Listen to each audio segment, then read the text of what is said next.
અડાજણ વિસ્તારમાં એક અત્યંત શરમજનક અને હચમચાવી દે તેવી ઘટના સામે આવી છે। અહીં એક તબેલામાં ઘૂસીને ગાય સાથે સૃષ્ટિ વિરુદ્ધ કૃત્ય આચરતા બિહારના 25 વર્ષીય યુવકને રંગે હાથ ઝડપવામાં આવ્યો હતો। ગાયના પાછળના પગ બાંધીને કુકર્મ કરી રહેલા આ નરાધમને તબેલાના માલિકે જોઈ જતા આરોપી ભાગ્યો હતો, પરંતુ પોલીસે પીછો કરીને તેને દબોચી લીધો હતો। અડાજણ એલપી સવાણી રોડ પર આવેલા એકતાનગર આવાસમાં રહેતા બળદેવભાઈ રાવળ પશુપાલન વ્યવસાય સાથે સંકળાયેલ છે। અડાજણ 64 જોગાણી માતાજીના મંદિર પાસે તેમનો તબેલો આવેલ છે, જ્યાં 25 જેટલી ગાયો છે। રવિવારે રાત્રે આશરે 2 વાગ્યાના આરસામાં હની પાર્ક રોડ પર એક રેસ્ટોરન્ટમાં નોકરી કરતો અને મૂળ બિહારનો બ્રિજમોહન રવિન્દ્ર યાદવ તબેલામાં ચોરી ચૂપેથી ઘૂસ્યો હતો।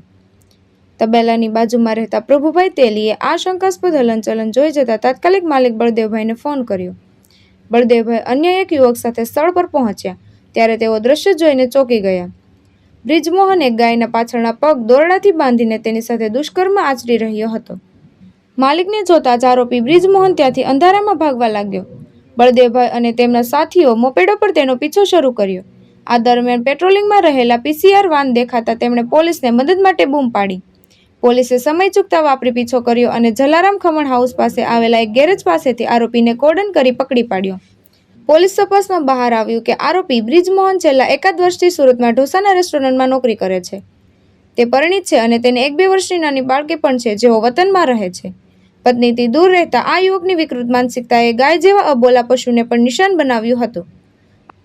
અડાજણ પોલીસે આરોપી વિરુદ્ધ પશુ પ્રેરકની ક્રૂરતા અને સૃષ્ટિ વિરુદ્ધના કૃત્ય હેઠળ ગુનો નોંધી કાયદેસરની કાર્યવાહી હાથ ધરી છે।